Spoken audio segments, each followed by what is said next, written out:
Jerry Seinfeld, also another special guest here, Bob Roth, the executive director of the David Lynch Foundation. And we're all here because we all have something in common. We all practice Transcendental Meditation, which I didn't know about until I learned it from you, and you taught me how to do it after Jerry introduced it. And I think people don't really understand exactly what it is and what a difference it's made in people's lives. You've been doing it almost your entire adult 40 years this year, 40 years of TM.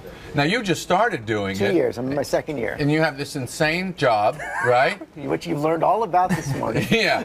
You have to get up at like 9 at night to get here. And it makes all the difference. It makes a difference. It makes a huge difference. But it's very hard to explain. You know how I was describing it to somebody? I was saying, it's like having you know how your phone has a charger? It's like if you had a charger for your whole body and mind. That's what TM is. And you said something very important to me when we first started, because it was one of the questions I had. You said, this is not a religion.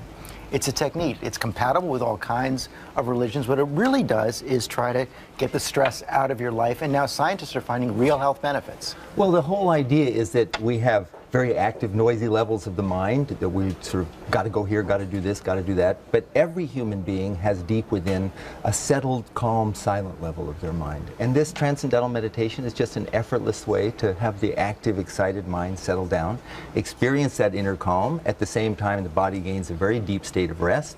That rest eliminates stress. You have more energy, wakes up the brain, and you guys can do your jobs. Right, and the American Heart Association actually says it works. No, the American Heart Association just came out with a study a month ago that showed that transcendental meditation highly effective for reducing high blood pressure, for reducing risk of stroke, and actually reducing mortality rates by almost 50% from people who've been meditating for 5 years. Well, and they find that hosting morning television is just the opposite. All of those things. It counteracts it all. Aging and anti-aging. All of it, yeah. So I'm just keeping it in balance. Yeah, basically fighting you die the exact same day.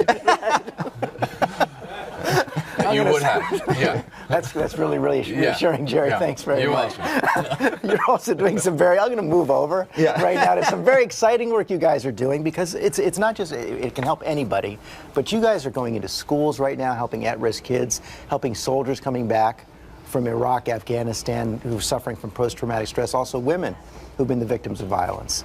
Well, I mean, for example, the Department of Defense just provided a $2 million grant to study the effects of transcendental meditation on post-traumatic stress disorder. The fact is, as Forbes magazine said, stress is the black plague of the 21st century. It's an ugly thing. It can't be prevented. It can't be cured by conventional means. And now this technique, this particular meditation technique, has been shown to be highly effective in eliminating post-traumatic stress disorder. And so it's being used in schools where kids have, or they're young children in the urban centers have the same symptoms of PTSD as soldiers coming back from Iraq and Afghanistan. It's interesting that something so ancient and traditional, and not a religion, and not a philosophy, and not a change in lifestyle, anyone can do it, that something that simple can have such a profound impact on very modern ailments. And we're seeing, as you say, the government get involved and really try to promote it and really multiply the good and the difference that can come from it all. There's there's a military college in Vermont called Norwich University, and the president, Admiral Schneider, he feels, we're offering TM there to his cadets, he feels that this should be a part of basic training because it adds resiliency. It adds resiliency, so the immune system to stress is strengthened. Bob, Jerry, thanks for coming in and talking about it. Thanks, George. Okay.